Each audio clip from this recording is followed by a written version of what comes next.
Tu m'as dit en off que ta chronique parlait un petit peu de musique aujourd'hui. Oui, en effet. Si je vous dis Go Go Go Johnny Go, vous me dites... Alors si vous me dites Johnny Hallyday ou Optique 2000, là ça va chier. Non, je parle... Et si on te dit rien? Eh ben je ne dirai rien. Voilà. Non, c'est le refrain du titre Johnny Be Good, un classique de Chuck Berry pour certains, un tube interstellaire selon moi.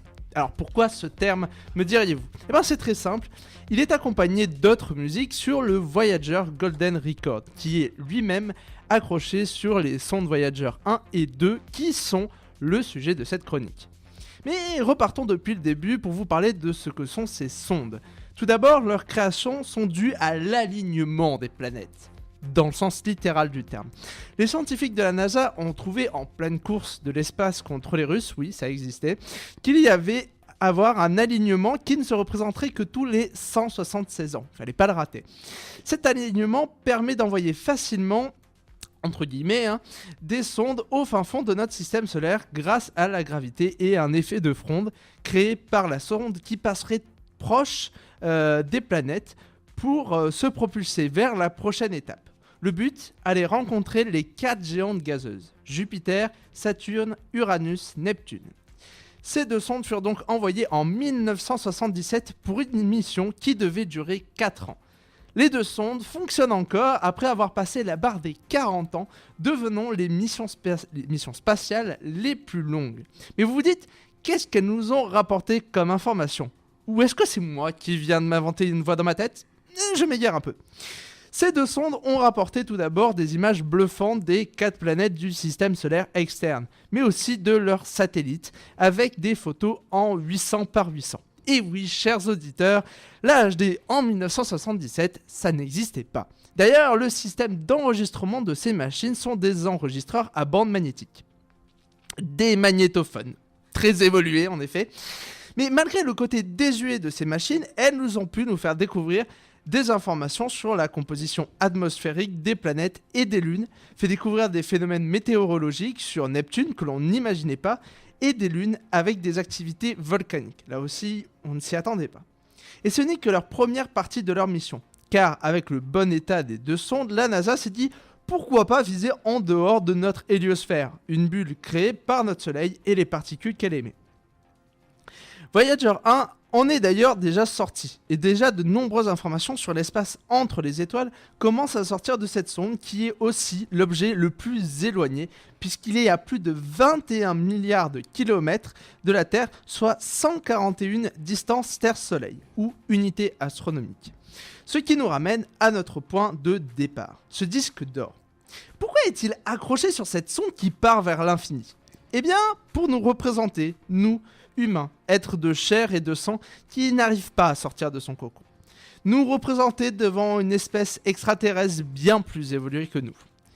Ce disque est dans un couvercle en or, lui aussi, qui indique, grâce à un code, comment utiliser ce disque et aussi comment nous retrouver grâce à une carte qui indique les pulsars les plus proches, les objets les plus remarquables et les plus stables dans l'univers. C'est des sortes de phares interstellaires. Des sortes, j'expliquerai d'ailleurs ce que serait dans une prochaine chronique.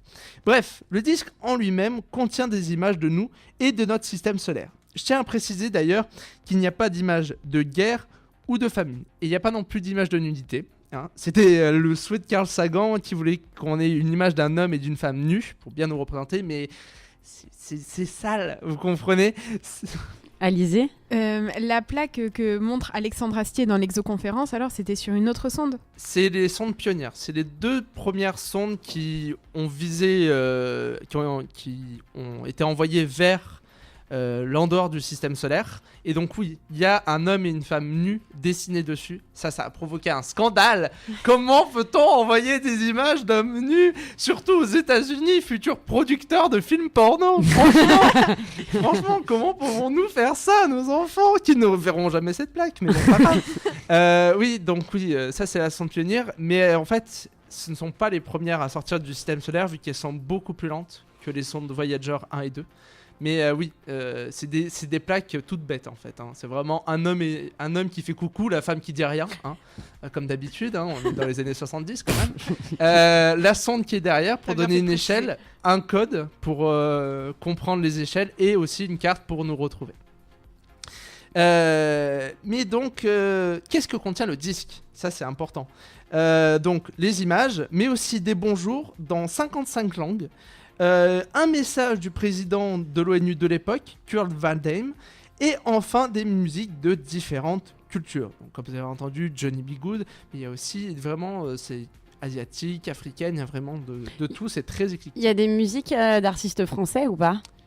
Je crois pas qu'il y ait d'artistes français.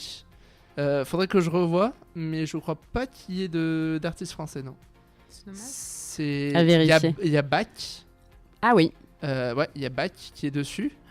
Et de toute façon, vous pouvez facilement retrouver la playlist que vous ont fait Carl Sagan. C'est génial. Ouais. Ils ont même fait une réplique du disque, une véritable réplique. Et donc vous pouvez écouter sur YouTube les musiques et vous pouvez même voir les images qu'ils ont envoyées sur ce disque aussi. À trouver facilement.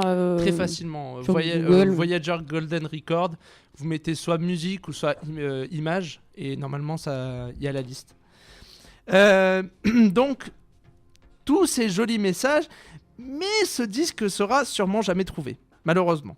Trop petit pour être observé, mais surtout trop lent. Dans 25 000 ans, il sortira enfin du système solaire et passera au plus proche d'une étoile dans 45 000 ans. Et le terme proche est un doux euphémisme, car 1,7 années-lumière, c'est proche, oui, mais tellement loin à la fois.